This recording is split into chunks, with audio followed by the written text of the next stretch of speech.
여러분, 안녕하세요. 잠깐 서울에서 인사드리는 뉴욕이오의 헤더예요. 오늘도 여러분께 뉴욕 증시 마감 시황을 새벽 배송해드리러 찾아왔습니다.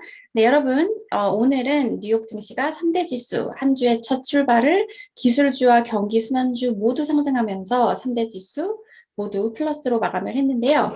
이제 투자자들은 비트코인 가격과 기술주 움직임, 그리고 물가 상승 우려 등을 계속해서 주시하는 그런 모습이었고요. 또 반가운 소식, 비트코인이 다시 20% 가까이 반등하면서 39,000달러대까지 반등을 했습니다. 수치 먼저 살펴보시면요. 다우지수 0.55% 올랐고요. S&P 500 지수 1.01% 올랐고 나스닥 지수 1.01% 상승했습니다. 그래서 제가 오늘 가지고 온 기사는 이제 기술주와 관련된 오피니언 이런 사설 기사가 있어서 투자자분들께 도움이 될 것 같아서 가지고 와봤고요. 그리고 엔비디아 주식 분할과 관련된 소식, 과연 주식 분할을 하는 이유가 뭔지와 관련된 두 가지 기사를 가지고 와봤는데요. CNBC 통해서 함께 살펴보시죠. 자, 제목부터 보시면 This is what investors are misunderstanding about tech stocks. 이게 바로 투자자들이 기술주와 관련해서 오해하고 있는 부분이다. 이런 제목이고요. 자, 이제 2020년에 우리가 배운 것은 우리가 이제 팬데믹이 올 줄도 몰랐지만 팬데믹이 우리에게 가르친 것은 그 대형 기술 기업들의 이런 연결성 없이는 우리가 생활할 수 없다는 것을 배웠다. 그렇기 때문에 작년 이런 것들에 힘입어서 빵 주가는 아주 47.5%나 이 기술주 자체는 47.5% 올랐고요. 그리고 특히 이제 빵으로 여겨지는 뭐 페이스북, 애플, 알파벳, 마이크로소프트, 넷플릭스 이런 종목들은 51.2%나 올랐죠. 자, 하지만 이제 투자자들이 백신 소식에 집중을 하면서 아마존을 포함한 이런 기술주들이 다시 여기 어떻게 표현을 했냐면 뭐 겨울잠을 자고 있다 이렇게 표현하고 있어요. 자, 그리고 2월과 4월에는 이제 reopening trade, 그러니까 경제 재오픈 관련주들이 시장을 지배하는 그런 모습을 나타내고 있습니다. 자, 그리고 이제 많은 사람들은 뭐 높은 금리, 그리고 인플레이션, 그리고 너무 높은 밸류에이션 이런 것들이 이제 기술주가 좀 부진한 모습을 보일 것이다 이렇게 예상을 하고 있다고 해요. 하지만 이 오피니언 기사를 쓴 분 같은 경우에는 my initial reaction, 나의 첫 이런 반응, 그리고 나의 나의 직감이 말해주는 것은 모든 사람들이 지금 기술주에 부정적이기 때문에 아주 강세적인 그런 신호로 여겨진다. 이렇게 말을 하고 있고요. 그리고 이제 이분이 설명을 하기를 기술주가 이제 다양한 범주로 구성이 되어 있다. 라고 말했는데요. 무슨 말이냐면 이제 기술주 같은 경우에는 그냥 기술주에만 속하는 것이 아니라 구글과 페이스북 같은 경우에는 커뮤니케이션 서비스에도 속한다. 그리고 테슬라와 애플 같은 경우에는 그런 소비 관련 이런 주로도 꼽을 수가 있고요. 이렇게 여러 범주로 구성이 되어 있기 때문에 기술주는 앞으로도 계속 좀 전망이 좋다 이렇게 말을 하는 거고요. 그리고 지금 버블이 많이 꼈던 그런 분야들, 특히 로빈후드와 레딧 투자자들이 좋아했던 그런 종목들의 거품이 많이 빠졌다. 예를 들면 테슬라, 스노우플레이크, 텔라독, 줌비디오, 트레이드데스크 이런 종목들 같은 경우에는 정점에서 30%에서 50%나 내린 상태다. 이렇게 말을 하고 있습니다. 그리고 또 이제 보시면은 한 가지 또 어떤 내용을 꼽냐면요. 이제 수익은 31% 상승할 것으로 이제 수익 전망은 계속 개선되고 있는데 PER은 계속 떨어지고 있어서 14%나 떨어졌다고 해요. 네, 여기 이제 또 표를 보시면 기술주 같은 경우에 최근 이제 9월 1일부터의 움직임 그리고 또 EPS 전망치, PER 이렇게 나와 있는데요.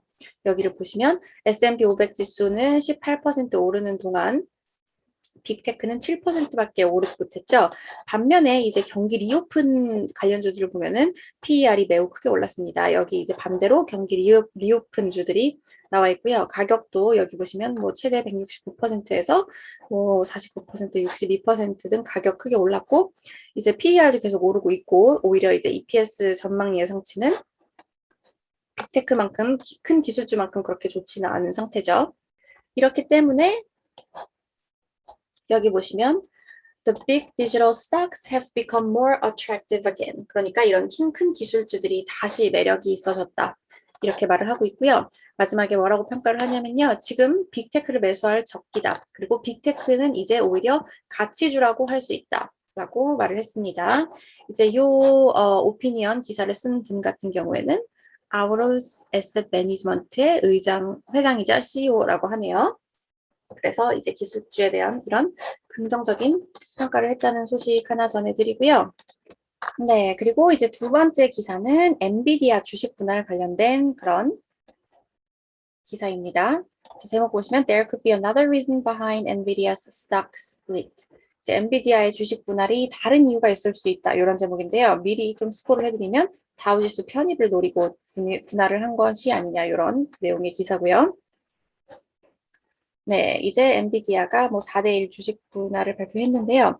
자, 여기 보시면은 애플과 마찬가지로 이제 다우존스에 편입이 되기 위해서 이런 행동을 한 것이 아니냐 이런 얘기가 나오고 있다고 해요. 지금 다우에서 가장 큰 비중을 차지하고 있는 유나이티드 헬스 이 보험회사의 주가도 400달러 수준인데요. 왜냐면 지금 엔비디아의 주가가 622달러 지금 현재 수준이라고 하는데요. 그래서 지금 수준으로는 편입이 불가능하고 여기 나온 대로 150달러로 내려간다면 편입 가능성이 커지기 때문입니다. 그러면 만약에 엔비디아가 다우존스에 온다면 어떤 이제 종목이 다우존스에서 퇴출이 되게 될까요? 이제 처음에는 기술주가 퇴출이 될 것이다. 이런 뭐 전망도 나오고 있다고 하고요. 지금 뭐 IBM과 엔비디아 같은 수준이기 때문에 지금 교체될 종목으로 IBM이 꼽히고 있다고 합니다. 특히 IBM이 올해 말까지 이제 글로벌 기술 사업부를 분사할 예정이고 엔비디아가 주식 분할을 하게 되면 이제 주가가 비슷한 수준으로 맞춰지기 때문이라고 해요. 네, 그리고 또 이제 다우존스 지수위원회가 현재 50달러대 수준인 뭐 인텔, 여기 보시면 인텔이나 시스코를 교체할 가능성도 있다고 하는데요. 만약에 이제 둘 중 하나가 엔비디아로 교체가 될 경우 기술주, 다운의 기술주 비중이 더 커지게 되는 거죠.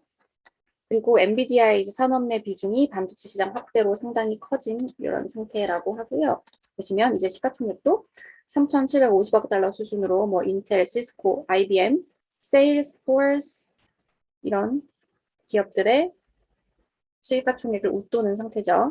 자, 그리고 마지막으로 보시면 만약에 세일스포스의 편입 시기가 지침이 될 수 있다면, 가이드가 된다면 올해 여름에 진전된 그런 소식이 나올 수도 있다. 이렇게 전망을 했습니다. 네, 그러면 이 밖의 소식 전해드릴게요. 제임스 블러드 세인트루이스 연은 총재가 더 많은 인플레이션을 보게 될 것, 하지만 일시적일 것, 이렇게 말을 했습니다. 네, 그리고 또 이제 블러드 총재는 통화 정책과 관련해 더 논의할 수 있는 시기가 다가오겠지만 우리가 여전히 팬데믹에 있는 동안은 그 시기가 아니다. 이렇게 말을 했고요. 브레이너드 연준 이사도 물가 압력은 시간이 지날수록 진정될 것이다. 이렇게 말하면서 사실상 연준 위원들 계속해서 물가는 transitory, temporary, 일시적이라는 얘기 반복하고 있어요. 이날 이제 비트코인이 다시 반등을 했지만 베런스지 같은 경우에는 아직 최악의 상태를 지나지 않았다. 마음을 단단히 먹어야 된다. 이렇게 말을 하면서 2017년처럼 폭락할 수도 있다. 이런 경고를 했다고 합니다. 반면 레이 달리오 같은 경우에는 인플레이션이 치솟는 상황에서 채권보다 비트코인을 보유하겠다. 이렇게 말을 하면서 가상화폐를 일부 매수했다라는 사실까지 공개를 했고요. 또 비트코인 관련 소식 계속 전해드리면 골드만삭스가 코인베이스에 대한 종목에 대해서 매수 추천하고 목표가 306달러로 제시를 하면서 0.4% 상승했고요. 네, 미국 내 코로나 관련 소식은 점점 더 좋은 소식들이 들려오는 것 같습니다. 뉴욕 시장이 이제 가을부터 학교는 100% 대면 수업에 들어갈 것이다. 이렇게 말을 했고요. 그리고 또 미국의 전체 인구의 50%가 한 번 이상 백신 접종했고 40%는 2차 접종을 완료했고요. 그리고 이제 감염자 수, 사망자 수 계속 줄어들고 있습니다.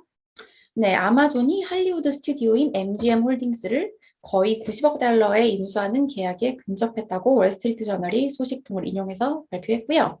또 이제 영국의 또 괴짜 기업으로 꼽히는 리처드 브랜슨의 이제 버진 갤럭틱이 주가가 급등하고 있는데요.